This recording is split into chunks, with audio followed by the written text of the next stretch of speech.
Hi, everybody. It's on to chapter 16.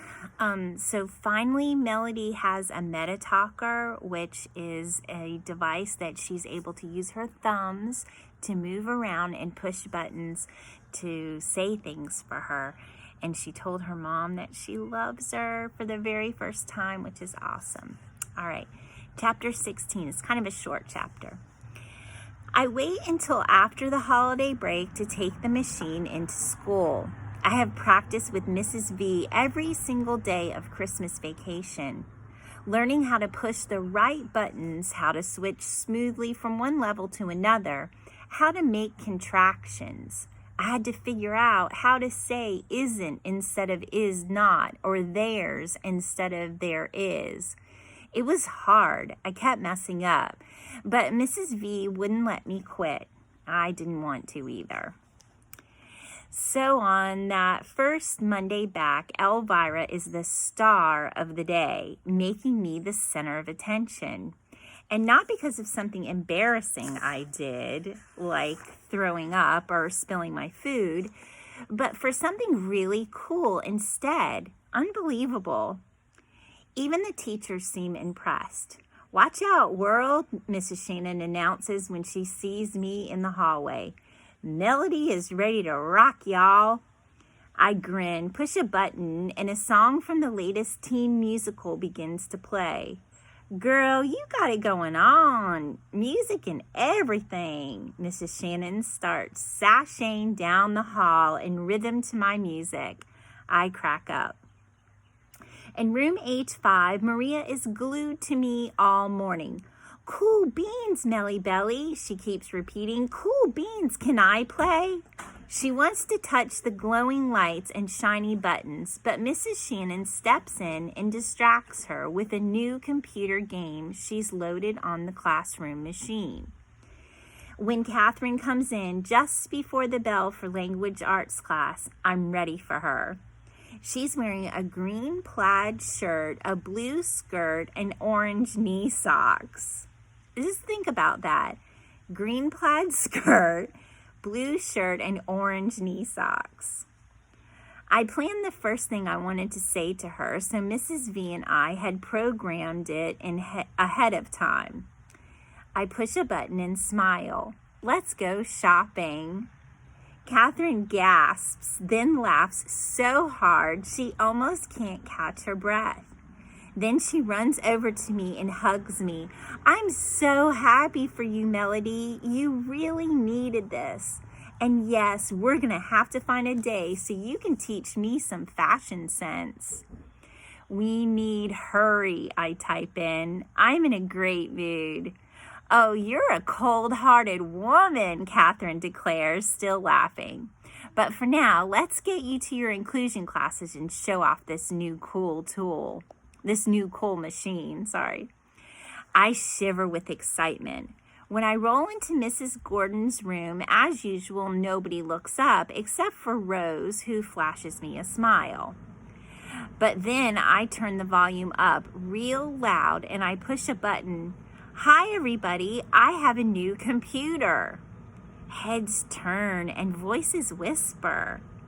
"They make computers for special eddies? It talks. Mine doesn't do that. You don't need yours to talk." It sounds weird. So do you. What could she possibly have to say anyway? Now, all of that I just read is what the other kids in class are saying to each other and whispering. But Connor jumps up, his shaggy blonde hair flopping into his eyes, and says loudly, "That's awesome, Melody." And because he's one of the popular kids and probably the biggest and tallest kid in the 5th grade, I think because he gives his okay, the rest of the students decide to leave it alone. Well, most of them. Claire, who was the first one in the class to get her own laptop and who makes sure everybody knows it when she gets a new iPhone or a Wii game, sniffs and says, "That sure is a funny-looking computer, but I guess it's perfect for a kid like you." She and Molly exchange looks. I swear they think I am blind. Miss Gordon, who looks like she wants to squeeze Claire like an empty toothpaste tube, tells her, "Claire, I don't allow rudeness in my class. Now sit down and hush." But even Claire can't dim my good mood.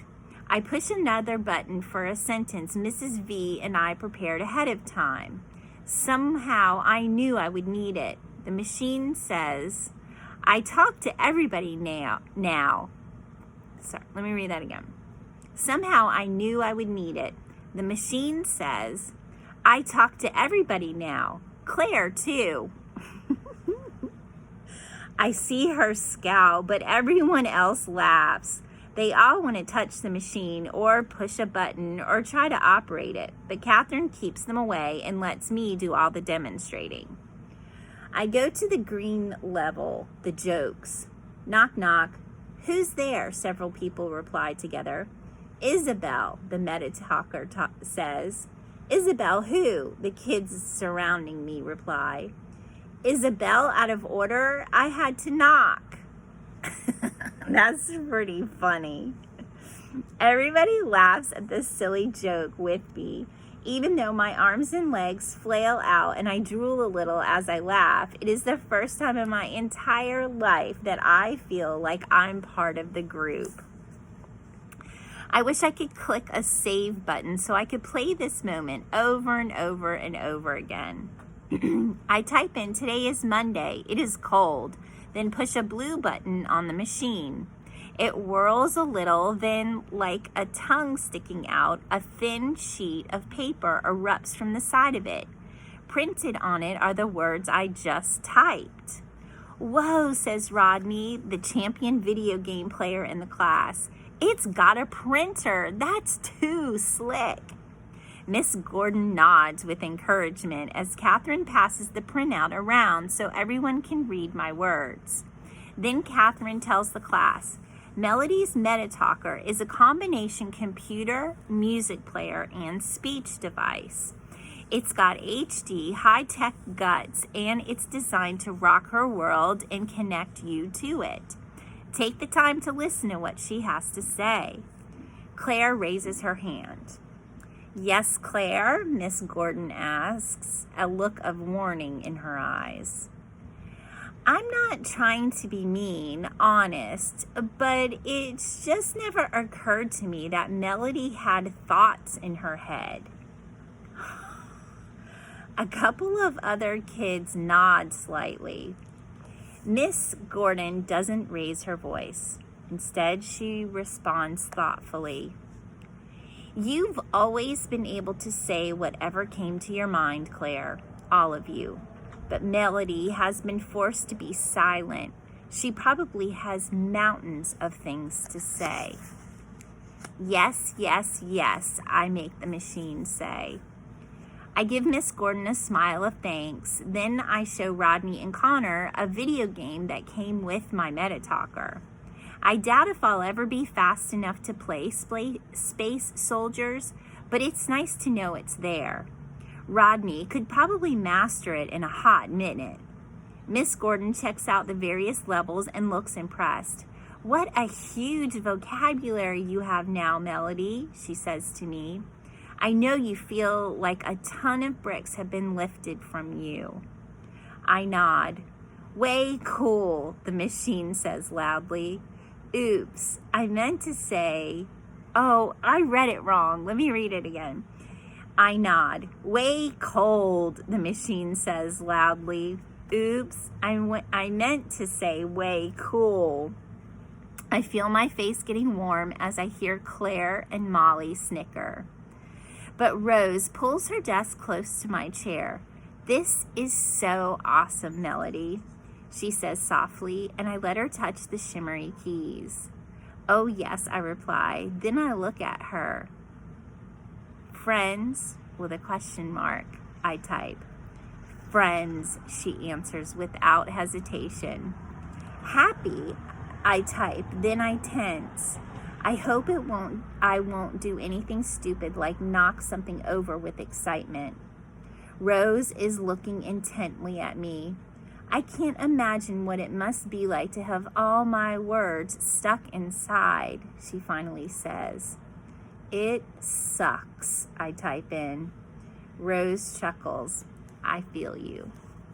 All right, that's the end of that chapter.